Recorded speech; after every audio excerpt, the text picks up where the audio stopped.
Welcome to our Ambassador Briefing for August 2019. We're so excited to have you here today to discuss our annual priorities, how far we've come, some of the stuff that we've done around data and your survey responses this year, and where we're going in 2020. My name is Julie Eller, and I'm the Manager of Grassroots Advocacy here at the Arthritis Foundation, and I'm so glad to have you all on the call. I was looking through our participants and noticed that we have a number of new faces coming to us from the JA conferences, from different areas or local events this summer, and we're just really thrilled to have you here. So if this is your first Ambassador call, welcome. And if this is a returning Ambassador call, welcome to you as well. We're so excited to have everybody joining us today. To kick us off, we just want to give you an introduction based on your state, where you live, to the local point of contact that you have in your state director. We have a number of really amazing resources all across the country for you in our advocacy staff. So take a look at this map, and if you're just getting started, consider sending an email to your state director in each of the regions. We have Stephen Schultz in the dark blue area, all throughout the West, from California over to Montana and Colorado, and even covering Hawaii and Alaska. In the Southeast, Kristen Crawford covers this pink region. In the Northeast, we have Mary Bartlett in orange, Pam Fields in our turquoise color, covering from the Dakotas all the way over to Ohio, her home state, and Michelle Guadalupe, who covers the 3 states in the middle of the country. So please consider sending us an email, getting to know us. We'd love to get to know you as you embark on your ambassador journey. So what are we going to discuss during today's briefing?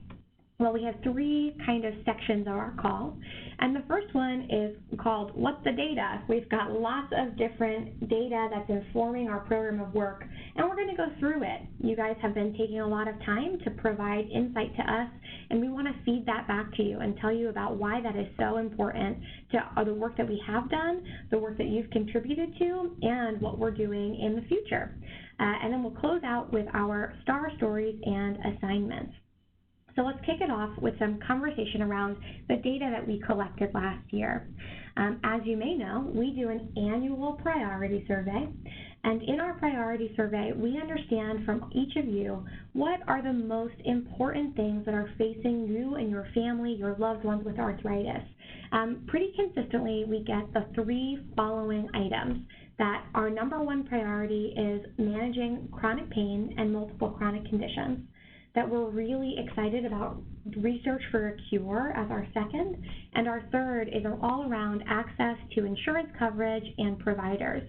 Now, these are our 3 guideposts through the year, and it's our goal to help connect all of you with the resources that can make these things happen, not only for you and your family as a person in need of these resources, but also for you and your family as an advocacy group. So in turning these things into solutions for the future. So here are some of the things that we've done so far this year. We have been really privileged to have 19 state legislative wins across the country that increase access to care, that third bullet point that we were talking about. From those legislative victories, we hit a tipping point. We've passed step therapy reform now in more than 25 states across the nation. And as we talk about breaking down this barrier to care on the state level, we also have this priority at the federal one. So as we go into our legislative meetings, our phone calls, as we're writing our letters in the Action Center, we can now say that we have passed this important reform in more than 25 states, indicating that it's more than important for more than 50% of our country, and that we hope to get that legislation to pass in the other 25 as well. We've had nearly over 250 advocates participating in state legislative days. We have 14 state legislative days this year where we connected with local Capitol buildings to get everybody together, bring our advocates in, have meetings with our legislators at the state level, and share our important stories. To complement that, we also had 300 advocates come to the Advocacy Summit in Washington, D.C. to do so on the federal level. One of the things that we can all pat ourselves on the back for is that we've sent more than 5,000 messages so far to policymakers through our Action Center in this year alone. That's nearly the same amount that we sent last year at the end of the year last year. So we really have grown our engagement there. We've really started to use this resource in a new way, and I'm really thankful to each of you for taking that action, taking that time, and sending your letters. The other thing that we've done is made sure that our freshman members of Congress, the folks who were just elected and confirmed into Congress this past year, that they have been educated around arthritis issues, so that everyone is up to date and ready to take action with us as priorities come to fold. So we've had a lot of progress so far this year, and these are just some of the stats on the action statements that we've had, but really they turn into major results. And they were all informed by that priority survey that we did last year, where we could understand more specifically what the challenges were that our advocates and ambassadors were facing and how we could turn some of those challenges into actions and into solutions. But those are not the only types of surveys that we've been doing. You may have noticed that this summer you've received a number of surveys in your inbox that we really needed to hear your feedback on particular items of interest.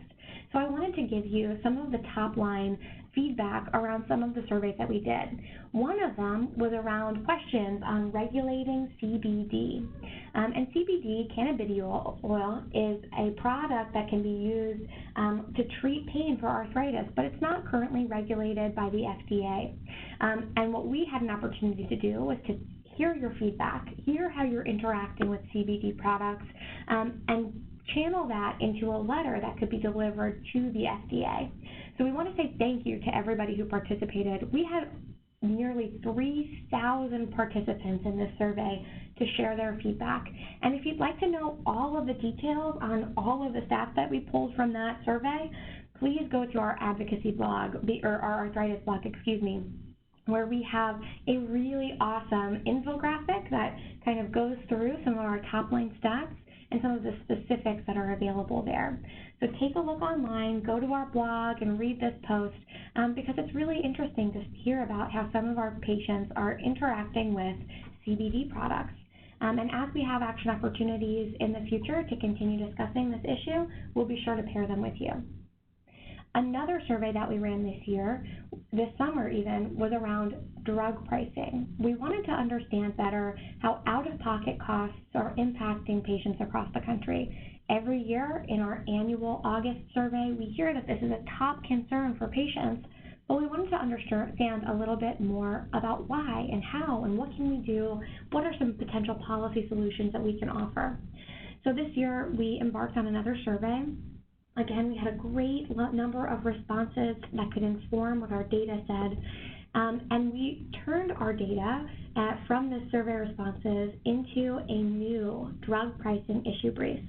Our issue brief is available on our news and regulatory page, where you can see all of the different policy suggestions that we have to address the high costs of prescription drugs.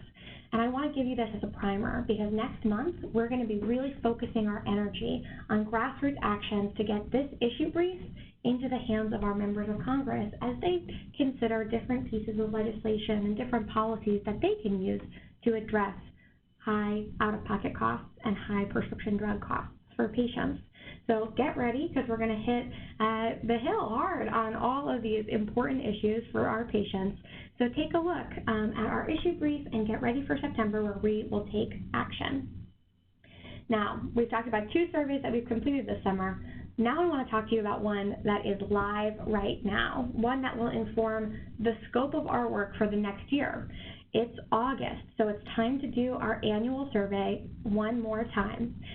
So looking back on our survey from last year, we know what the top 3 priorities are. We want to dig into those in a new way. We want to understand if they're the same priorities, if our efforts across the country to pass legislation have helped to impact those priorities.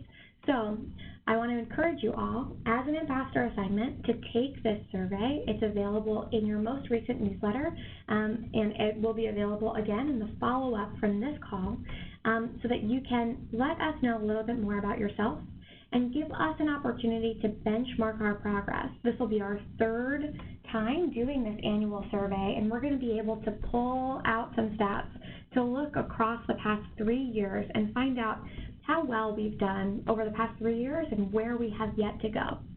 And all of these data points are really informing action. So whether it's sending a letter to the FDA, bringing our issue brief to the Hill, or in this survey, informing the scope of our work for 2020, we have an opportunity to give you a chance to provide insight that will directly inform the scope of our program. And what we see right now as we enter into a new decade is a new opportunity to share our advocacy as subject matter experts across the country. And so as our ambassadors, you're going to get a first look at some of this stuff right now, and know that all of the details for the next couple of slides are going to be published in full in resources that you can see and really engage with next month in September, that you'll really be able to sink your teeth into, wrap your arms around, and get excited for.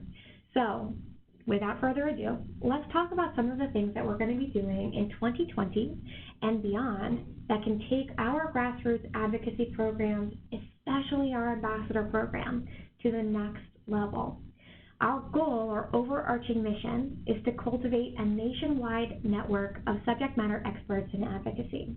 And so many of you, especially if you're returners on our call today, are already subject matter experts in advocacy.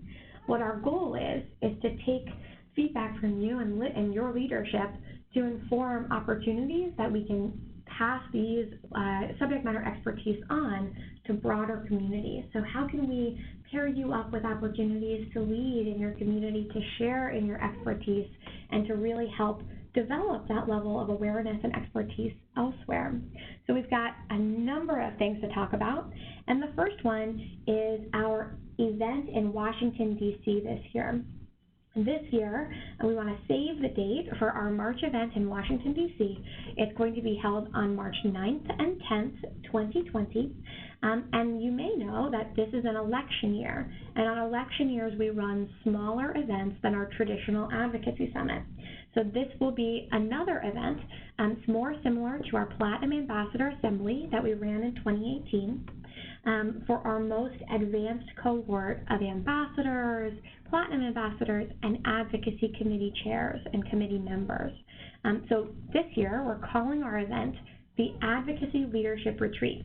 And it's really going to take on a whole new shape from what our traditional advocacy summit looks like. We're going to gear this event as an event really specifically targeting those advanced leadership skills and subject matter expertise that meet our volunteers where they are at. Our goal is to really make this a program that is run by volunteers and for volunteers. And that will include a couple of new exciting elements to the program that I'm hoping with your help we can make really deliver the highest level of value for you this March. So let's talk a little bit about what those elements are. First things first, we are launching our Advocacy 2020 Task Force again this year. It's going to be a small group as it has been in the past 2 years. 6 people will be on the task force, and some of those folks will be returning from years past. So we have 1 or 2 slots that are going to be available for folks to opt into. And if you're interested in being on our Advocacy 2020 Task Force, I ask that you'll send me a statement of interest by email. My email address is jeller@arthritis.org. Now let me tell you a little bit about this small task force. Our task force meets on a monthly basis to talk through the direction of our Advocacy Leadership Retreat, or our main event in Washington, D.C. This year, the Advocacy Task Force will really have a leadership role in informing the agenda items for the event, in informing how we're going to package them up and make them accessible to all, and how we're going to close the loop.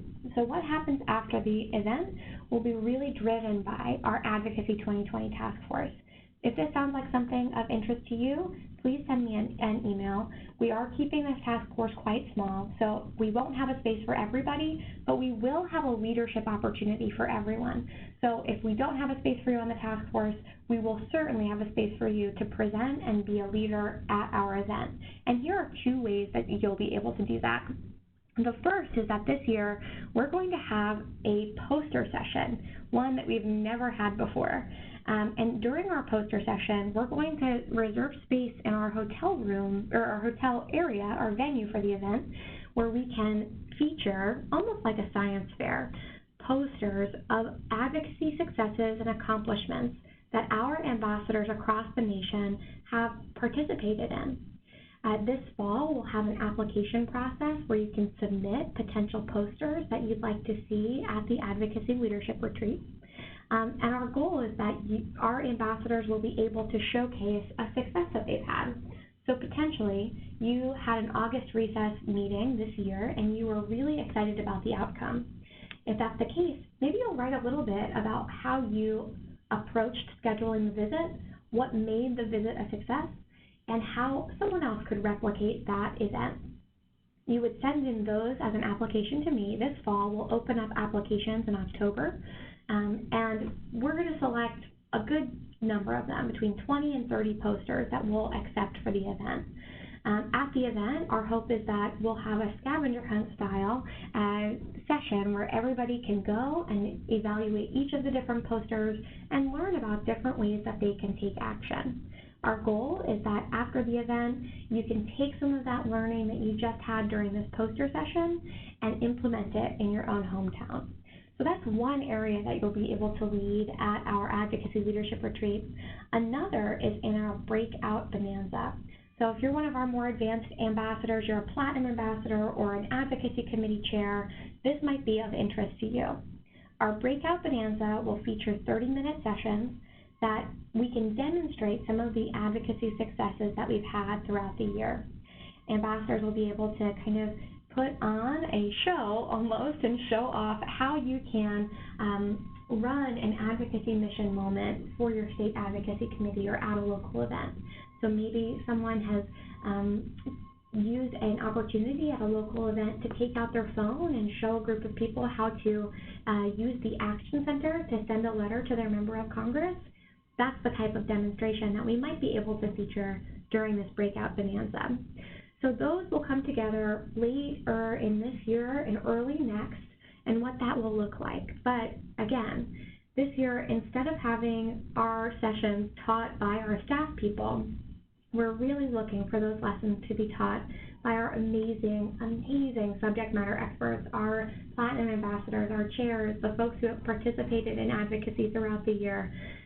Because this session, this event is really geared toward you so that we can give you an opportunity to lead and teach others and have that recognition for the hard work that you've been doing. So I hope that these 3 leadership opportunities strike your fancy, and if they do, please feel free to send me an email for your statement of interest for the Task Force for Advocacy 2020.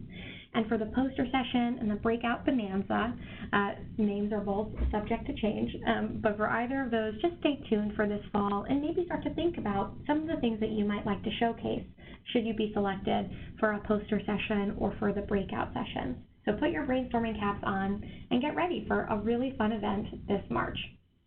Our formal save the date, all of the details around the event that really spell out what this thing looks like and who will be eligible to attend, all of that will come out this September, so please stay tuned and keep an eye on our advocacy blog where our save the date will be posted officially. Now, what are some of the other changes that you'll see as a part of this new year for our ambassador program? Well, one is really simple, and I'm hopeful that it will make everyone's lives a little bit easier as we approach our next ambassador year. You may know that the ambassador program traditionally runs from September 1st through the end of August, meaning that this would be our last ambassador call for the traditional year.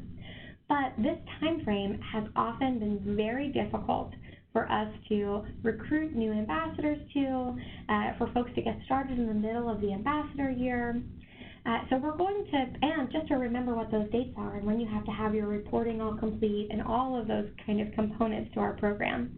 So starting in 2020, our traditional ambassador year is going to shift so that it coincides directly with the calendar year. So rather than the September to August session, we're going to be extending this ambassador year through the end of this calendar year and starting fresh January 1. So what does that mean? Well, it means that in January, you'll be starting to accomplish your ambassador activities. If you're logging your fundraising, that will start in January of next year, and all of those bonus activities, all of that will start January. If you're trying to become a Platinum Ambassador for 2020, you will have to complete 90% of all of your required activities by October 1. That'll give us enough time to establish which of our Platinum Ambassadors are eligible, or which ambassadors are eligible for the Platinum Ambassador Award and which are not, while still maintaining enough time to secure travel awards and scholarships for our event in Washington, D.C. So that's a simple change. We're going to extend our program a little bit for this year, and that should give everyone on this call a little bit of extra time to complete their ambassador assignments for this 2019 Platinum Ambassador Award session. We're hoping that everything is completed in our Ambassador Reporting Center by October 1st. And something that we're going to do this year, which is brand new, and really because we have this extension, we're going to be releasing in September some back-to-school ambassador assignments. They're going to coincide with our capacity building around this new program, and it's a perfect time if you're new on our call to get started in our program. So we're going to talk through some of the ways that you can make your advocacy most impactful as we take it from our action center and put it into a personal email to the staff person that you're best connected with. We're going to talk about how we can continue to report in a meaningful way and track our activities more broadly. And we're going to have a handful of those activities available this fall, which means if you're really close to your Platinum Ambassador mark, but maybe not quite there yet, you'll have a good buffer time and a handful of new activities to complete that you'll be able to complete hopefully ahead of that October 1 deadline. So take a look and start to keep an eye on your inbox for some of these new resources, but we'll have an extended period to report, so hopefully that gives you a little extra buffer. Here are some other visions for Advocacy 2020. And this one is an exciting one. I'm hopeful that it makes our Platinum Ambassador requirements and our Platinum Ambassador program more accessible across the country. We'll go into the full details on this fall, so stay tuned, but we are going to be shifting our Platinum Ambassador requirements for 2020. And the most meaningful shift is that we will no longer be requiring a $1,000 donation or fundraising total for each of our Platinum Ambassadors. We will still encourage all of our ambassadors to make a personal donation that is personally meaningful from them and to contribute to our walks and our Jingle Bell runs and to be really engaged in local events. But rather than just a single traditional fundraising requirement, we're going to be broadening the scope so that we can have additional activities that can give you an opportunity to build engagement in our amazing Live Yes Arthritis Network. And we'll be posting guides and some real strategic plans for how you can make that happen in a way that's really easy for you. So one example is, maybe you still continue to fundraise with our Walk to Cure Arthritis, and you hit a good fundraising number that really feels good to you. But you also want to make sure that you accomplish some of these Live Yes Arthritis Network components as well.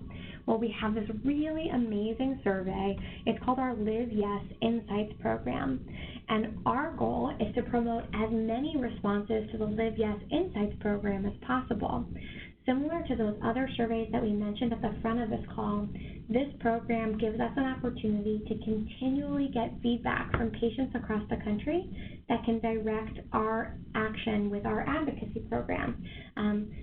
Our goal in building out some of the new requirements or the new opportunities for the Platinum Ambassador program would be giving you an opportunity to help drive engagement in this survey.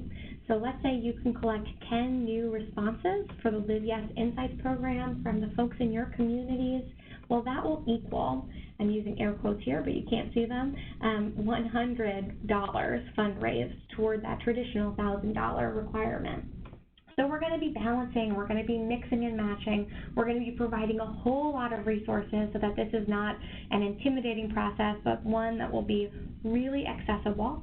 And I'm asking for your honest feedback as we move through this process. The only way that we can make these new requirements and opportunities really meaningful and exciting for you all is if we hear back from you as we're going through the process. So please, if you have an initial gut reaction or you want to let me know, just shoot me an email, because I'd love to hear from you and go back and forth. And these are some of the things that our ambassador task force will be really tackling this year. So we might do some listening sessions and different things like that to make sure that we can get our feedback from the full program throughout the year. But our goal, our ultimate goal, is to make advocacy ever approachable to each of the people who want to get engaged as an advocacy volunteer. Whether an advocate, an ambassador, a platinum ambassador, a chair, we have lots of opportunities to really mobilize our communities, to influence our communities, to break down barriers to care, and hopefully these are some of the ways that we can package those up. The other ways that we can talk about, we've talked about our Advocacy Storybank, promoting people going to this story bank, promoting this tool. That'll be another way that we can build out that Live Yes Arthritis Network promised, so that we can deliver on the real need that patients have to hear from us, to get resources that are delivered just to them, that are really specifically tailored to them. So our whole goal in Advocacy 2020 and throughout the summer is to hear from you, hear about what you need and what you want, and make sure that we can deliver on it in a meaningful way. So now we're going to transition quickly. We have a couple of more slides here. I wanted to give some shout outs and some star stories to our ambassadors who have been doing a really remarkable job in the last little while. The first person I wanted to give a shout out to is Bree Wiggins, who was featured in Rep. Buddy Carter's newsletter recently for her awesome work around August recess visits. She went out of her way to make sure that she had a good meeting with her representative, and he was so touched by it that he gave the Arthritis Foundation and Bree a full shout out in his newsletter. So congrats. Thank you for your hard work. We also have a really amazing new blog post that was posted just moments ago on our advocacy blog from Gay Jacques, who has been meeting with as many Democratic presidential candidates as possible over the last little while. She's based in New Hampshire, so all of our Democratic candidates are coming into her hometown to see all of the constituents there, and she's made it her mission to go and introduce every candidate to why arthritis issues are so important and should be a part of their platforms. She also has some really great tips for how you can make your advocacy most impactful should you be meeting with a potential elected official, and we have all of that packaged up in an amazing new blog, so go check that out. We wanted to say welcome to any of the JA parents who we met at the JA conference who are now sharing their stories on behalf of their children with arthritis. We had a really amazing time at JA conferences this year where we paired our junior ambassador video that we produced just recently this summer with an action opportunity for parents to connect with members of Congress through our Action Center, sharing stories and getting an opportunity to engage. We also gave our kids an opportunity to write up some letters to share their stories with members of Congress, and our team has had a remarkable time hand-delivering those letters to our members of Congress on Capitol Hill. They've been really well received, and we're really sounding the alarm on why it's so important to increase the number of pediatric rheumatologists to treat kids with arthritis. So thank you and welcome. For Sophie Sherman, she's one of our youngest ambassadors, and she shares her really powerful step therapy story on our blog this month.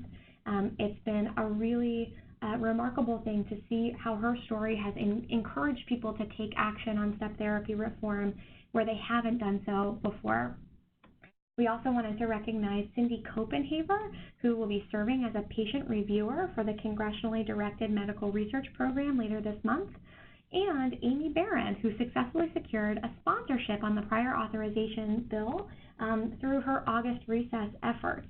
So cheers to everybody who's on this ambassador shout-out board. Thank you for your hard work. And if you're not here, thank you explicitly outlined on this slide. Thank you for all of the hard work that you have been doing. We really appreciate all of your efforts throughout the summer, throughout this year, and we're excited to work with you throughout the next one as we shift into these new shifts for Advocacy 2020. So to shift gears into taking action this month, We want to remind you about our 2019 August Recess Handbook that has lots of opportunities for you to get engaged with your elected officials this month and next. We want to make sure that everybody has an opportunity for some in-person touch points with their member of Congress, with their state legislators, and beyond. You can use this handbook as a guide to get connected, whether it's a town hall or a meeting or even a phone call. We want to make sure you have that touch point this month. Other opportunities that we want to reiterate are our 2020 Advocacy Priority Survey. We're hoping that you'll not only take the survey, but also to promote the survey with your friends. The more responses we can get in now, the more representative our priorities will be of all people with arthritis. So please, take the survey and promote, promote, promote. And one more, we want to promote our action around our pediatric rheumatology workforce shortage. We mentioned before that we have this amazing video our junior ambassadors created. We're hopeful that you'll help us send it over to Capitol Hill. So use our action alert that's available in our Action Center and through your guide so that we can continue to send this powerful video to members of Congress, encouraging them to take action on the pediatric rheumatology workforce shortage. Now, to close us out, we've talked about having an extended reporting period. I'm hopeful that each of you will take some time to report in your ambassador activities. And I want to tell you all how you can check in on the activities you've already reported. So please go to our Ambassador Reporting Center, select one of our surveys, and complete your feedback. Yes or no, super simple. You can type in some feedback for us if there's a follow-up opportunity that we should take a look at. We want to hear about it. It's really simple to report in, and once you've saved your information in our system, it will remember you. So it should be a streamlined and easy experience throughout. Once you've submitted, you'll receive a confirmation email in your inbox, and you'll see at the very bottom a copy of your activity report. It's linked. By clicking this, you'll get to see a full list of your activities that you've taken in the Action Center, not just the ones that you've reported as an ambassador, but also those that you've taken in our Action Center. So you can see everything that you've done. You can click in and really get a look at all of those things that you've done. So if you take a look and click into your survey, you can see exactly the feedback that you responded with earlier in the year. It's a great way to track your activities and make sure you are up to date. If you're seeking that Platinum Ambassador Award this year, please remember that we're looking for 10 advocacy activities throughout the year, 6 bonus activities, and right now, a fundraising requirement of $1,000. Now remember, those will be changing as of January 1, 2020. Please remember to check out our current ambassador assignment page for more information.